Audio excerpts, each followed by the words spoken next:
12.3 내란 사건을 심리하는 직위원 재판부가 김용현 전 국방부 장관을 조건부 보석으로 풀어주는 방안을 적극 검토하기로 했습니다.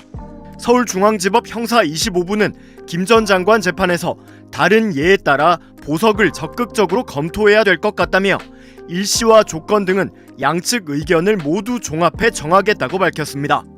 그러자 검찰은 증거인멸과 도망 염려로 구속됐고 이후 특별한 사정 변경이 없어 최대한 구속이 유지될 필요가 있다며 석방되면 회유 압박이나 출석 거부 가능성이 크다고 우려했습니다. 그러면서 내란 사건의 다른 피고인들과 접촉하지 말 것을 조건으로 하고 접촉하면 재구속까지 고려해야 한다고 주장했습니다. 작년 12월 27일 내란 중요 임무 종사와 직권 남용 혐의로 구속 기소된 김 전 장관의 구속 기한은 오는 27일까지입니다. 구속 상태로 재판에 넘겨진 피고인은 재판 과정에서 최대 6개월까지만 구속을 유지할 수 있기 때문인데 검찰은 최대한 구속이 유지될 필요가 있다면서도 김 전 장관에 대한 추가 기소는 하지 않았습니다. 이대로라면 구속기간 만료로 일단 석방 후 불구속 재판이 불가피한 상황에서 차라리 이동 금지나 전자장치 부착 등 제한 조치가 가능한 보석을 검토해야 한다는 게 재판부의 취지로 보입니다. 그러나 김 전 장관 측에서 각종 제한 조치를 준수해야만 하는 조건부 보석을 거부한 채 구속기간을 다 채우고 석방되겠다고 주장할 가능성도 있습니다. 이와 관련해 더불어민주당 김기표 의원은 뇌물 의혹, 민간인 노상원에게 비화폰을 불법 제공, 군 블랙리스트 의혹 등 김용현 추가 기소 사유는 충분하다며 검찰은 즉각 추가 기소에 나서야 한다고 촉구했습니다. 그러면서 내란 수괴 윤석열의 구속 취소에 이어 수감 중에도 헌법재판관을 처단하자는 발언을 서슴지 않은 김용현까지 다시 거리로 나오는 건 국민을 모욕하는 일이라고 강조했습니다. 네, 이거 진짜 큰일입니다. 큰일이에요. 지금부터 임태훈 소장님이 우려했던 일이 현실이 될 것 같습니다. 김용현 내란 핵심 피고인이 풀려날 것 같습니다. 근데 이게요, 지금 직위원만 문제가 있는 게 아니야. 언론은 직위원에만 포커스가 맞춰져 있어요. 근데 판사 직위원이도 문제인데 검사도 문제라고 저는 개인적으로 생각합니다. 일단 직위원에 대한 문제점부터 좀 살펴볼까 합니다. 네. 이 내란 재판에서 직위원이가 김용현에 대해서 이렇게 얘기했습니다. 다른 예에 따라 김용현의 보석을 적극적으로 검토해야 할 것 같다. 일시와 조건 등은 양측 의견 모두 종합해서 정하겠다. 와, 적극적으로 검토해야 할 것 같다. 미칠 것 같습니다. 진짜 이제 김용현이는 풀어나기 직전인데요. 이 부분을 임태훈 소장님이 경고를 했었어. 매불쇼에 나와서도. 네, 맞아요. 근데 그게 물론 이슈도 안 되고 뭐 사람들이 관심도 없더라고. 임태훈 소장님, 네. 박수로 모시겠습니다. 네. 반갑습니다. 이거 어떡할 거예요, 이거? 큰일 났네. 방법이 없습니다. 우리 형사소송법상 6개월을 이 구속 만기이기 때문에 6개월이 지나면 석방을 할 수밖에 없습니다. 6개월 안에 이제 선고를 내려서 형을 주면은 이제 2심으로 구속 상태에서 넘어가는데 이게 2개월마다 갱신하도록 되어 있어서 12월 27일 날 이제 구속이 됐기 때문에 구속 만기가 6월 27일입니다. 그래서 이제 문제는 그렇다고 해서 직위원 재판장이 책임 없는 거 아니죠. 네. 왜냐하면 6개월 안에 재판을 마무리 못한 것은 문제죠. 왜냐하면 내란 수괴를 석방시킴으로 인해서 네. 모든 재판이 늘어졌고 네. 그리고 계속 제가 누차 얘기하지만 재판지 이상하게 하고 있다. 그렇다고 했죠. 한 증인이 막 하루만 나오는 게 아니라 이틀 막 이렇게 나와요. 쓸데없는 얘기도 길게 하고. 그렇죠. 통상적으로는 증인신문 할 때 시간 제한합니다. 그러니까 예를 들어서 저희 1시간 하겠다 그래도 좀 줄이게 해요.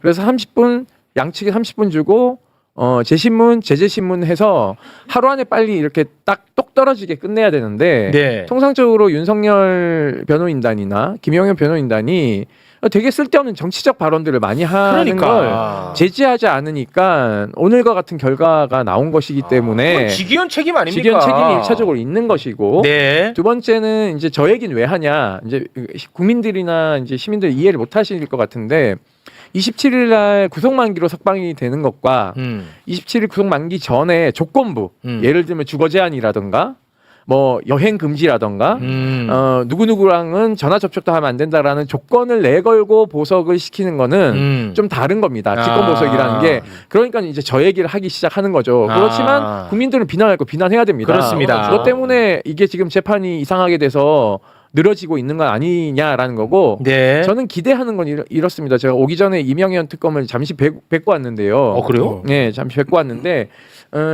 결국은 저는 최상병 특검으로 김용현을 다시 구속시킬 수 있다라고 생각을 하고 있습니다. 네. 왜냐하면 이 사건 최상병 수사 외압에 김용현이 등장을 안 할 수가 없어요. 왜냐하면 여러분 기억하시겠지만 박정훈 대령에게 오늘 박정훈 대령 이제 항소심 재판이 있었는데요. 지금 항명죄지만 당시에는 집단 항명 수괴죄였어요. 집단 항명 수괴죄 들어보셨습니까? 우리 신장식 의원님 변호사 하셨지만 군형법상 반란을 하는 군인을 반란군을 제압하기 위해서 있는 제목이에요. 네. 그런데 이거를 김동영 머리에서 나왔을 리가 없다. 이것은 작전 개념이 있는 군인의 머리에서 나왔을 것이고 플러스 알파 이 작전 개념과 더불어서 법리적인 것을 누군가가 김동혁 검찰단장에게 얘기해 줬을 것이다. 돌아오면 무슨 얘기냐면 김용현이 아까 우리 김종대 의원님이 얘기하셨잖아요. 이명현 변호사하고 외나무 다리에서 만났었다. 네네네. 그러니까 물에 빠진 사건 미화하기 위해서 김용현이 수사를 받을 때 피해자였던 그 이대령의 법률 대리인이 이명현 변호사였어요. 네. 그럴 때 이미 한번 만났고 오히려 자기 부하를 무고죄로 해서 잡아쳐놓은 역사가 있어요. 김용현은 그때도 검찰단장을 움직여서 그 자기 부하를 죄를 뒤집어 씌웠거든요. 그것과 똑같이 박대령에게 그 프레임으로 죄를 뒤집어 씌운 것이기 때문에 김용현 작품으로 보신다는 거군요. 그러니까 고기도 먹어본 놈이 안다고. 네. 김용현이 여기서 등장을 하는 것은 통신 기록에도 나와 있어요. 오케이, 잠깐만요. 말씀이 네. 너무 길잖아. 그러니까 자 곽수산이 또 이제 딴 생각하잖아. 이 얘기가 왜 나오는지 너 모르지 지금. 왜 저 얘기를 하냐 이렇게 이거 봐 이렇게 하면 돼. 제가 할게요. 가만히 있어요. 가만히 계세요. 김용현이는 6월 27일까지가 구속 기한 만료야. 네. 6월 27일. 5월 27일. 근데 재판이 빨리빨리 진행됐으면 예를 들어서 뭐 50년 구속, 50년 실형 선고 났으면 법정 구속 시키면 되니까 계속 잡아놓고 또 2심 받으면 돼. 네. 근데 1심이 결론이 안 나왔단 말이야. 근데 6개월이 다 지나버리는 거야. 그게 6월 27일이야. 네. 근데 만약에 이 사람이 보석 신청을 하잖아. 김용현이 김용현이 그러면 보석 신청을 하면 풀어주더라도 조금 불편하게 풀어주는 거야. 근데 6월 27일에 그냥 풀려나면 그냥 자유롭게 풀려나. 오케이, 그래서 오케이. 지금 언론에서는 얘가 보석 신청을 안 할 거라는 예측도 많이 나오고 있어요. 왜냐하면 보석 신청을 하면 불편하게 풀려날 거니까. 오케이. 그냥 만기해갖고 그냥 나가면은 자유롭게 다닌단 말이야. 자 그래서 이제 저 얘기가 왜 나오냐. 그래서 검찰이 문제라는 거야. 그 부분이 핵심입니다. 얘가 지금 풀려나기 직전인데 검찰은 김용현이가 지금 혐의가 다른 것들이 너무 많잖아. 예를 들어 방금 말씀하신 것처럼 최상병 수사 무마와 관련한 부분도 김용현에게 혐의점이 있단 말이야. 네. 그걸로 추가 기소해서 구속을 시켰어야 된다는 거야. 그래서 저 얘기를 말씀하시는 거야. 오케이, 그래서 오케이. 했지.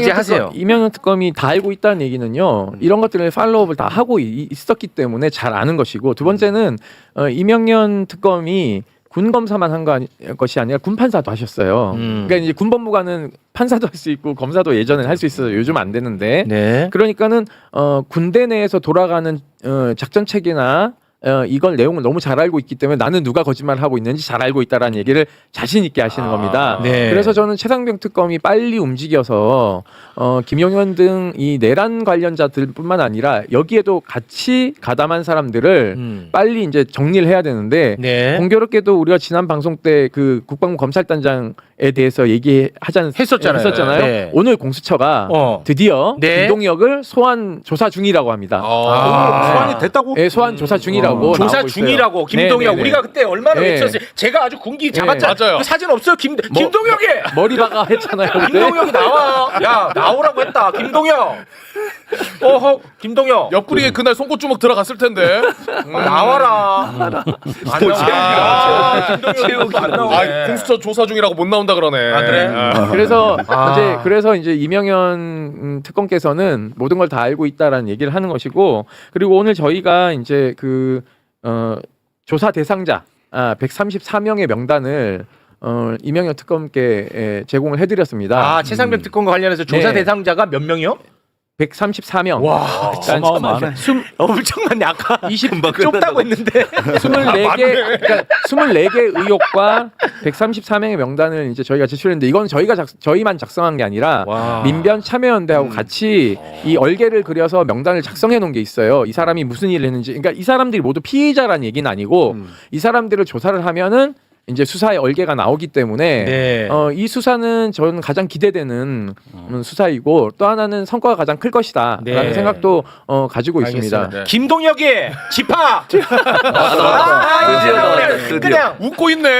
아유, 진짜 니킥 한번. 아유. 이분이 이제 원스타이긴 하지만 육사 출신 원스타이기 때문에 사실상 이좀 최강욱 변호사님이 이제 그 당시 이명현 특검이랑 그 같은 기수일 거예요. 비슷한 기수인데 이분들이 굉장히 그 군대 내에서의 반인권적인 상황과 열심히 싸웠던 분들인데 네. 어느 순간 이제 이분들이 힘을 잃고 지금은 거의 뭐 육사 말 잘 듣는 네. 법무관들로 다 채워졌다라는 알겠습니다. 게 이제 네. 가장 큰 문제죠. 자, 지금 이제 문제가 이제 김용현이 풀어난다는 게 제일 문제거든. 그렇죠. 네. 근데 이자만 중요한 게 아니라 지금 그 내란과 관련된 혐의자들 지금 다 풀려나게 생겼다니까. 그거 좀 한번 올려주세요. 만료일. 예, 만료일만 좀 한번 소개를 해주시겠습니까? 네.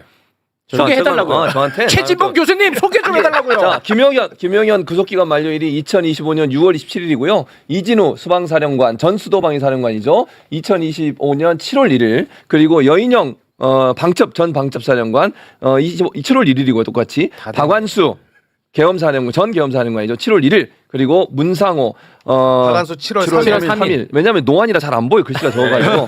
그리고 7월 6일 예. 문상호는 그렇습니다. 그리고 글씨를 좀 크게 써. 그러니까 저희 뉴스레터예요, 저게. 근데 저희 이제 추가로 조금 말씀드리면 김봉식 서울경찰청장은 7월 8일 날 석방 예정이고요. 큰일이네. 그리고 노상원 전 정보사령관은 7월 10일 날 석방 예정입니다. 그리고 김용군 국방부 전 수사단장은 네. 7월 15일 이제 석방 예정이라서 네네. 이들에 대한 추가 기소가 시급히 이루어져야 된다라는 것이 네. 저희들의 판단입니다. 그러니까 결국 큰일이야. 그 풀려나네. 이 직위원과 검사들이 서로 주고받고 하고 있는 거예요.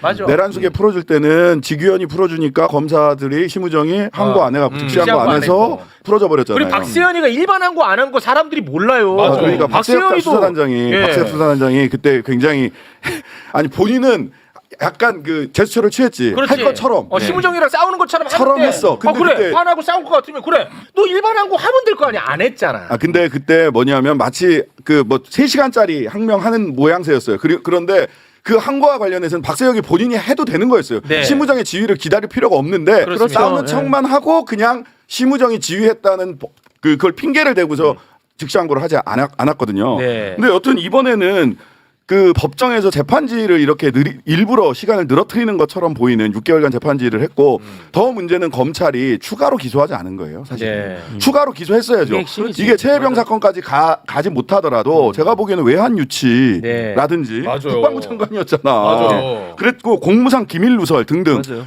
민간인인 김용현과 이런저런 이야기했죠. 다 공무상 기밀 누설이에요. 아니, 너무 명백해요. 하다못해 그 맞습니다. 노상원 비합을 맞아. 제공한 그렇지. 걸로만 잡아넣어. 그러니까요. 이렇게 어. 외환 유치 내지는 공무상 기밀 누설 혐의로 해가지고 충분히 추가 기소할 수 있었어요. 그런데 검찰이 추가 기소하지 않았어요. 지금도 안 이거는 하고. 기본적으로는 거기에 쿵짝쿵짝 맞춰준 직위원도 문제지만 검찰이 더 큰 문제입니다. 그렇습니다. 검찰이. 바로 그게 핵심입니다.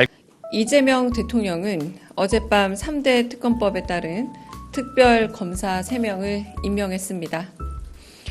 내란 특검은 더불어민주당이 추천한 조은석 전 감사원장 권한 대행, 김건희 특검은 더불어민주당이 추천한 민중기 전 서울중앙지방법원장, 최혜병 특검은 조국혁신당이 추천한 이명현 전 국방부 검찰단 고등 검찰부장입니다.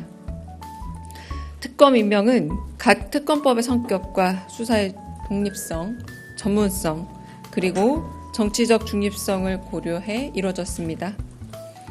국민 눈높이에 걸맞는 신속하고 공정한 수사로 철저한 진상규명이 이뤄지길 기대합니다.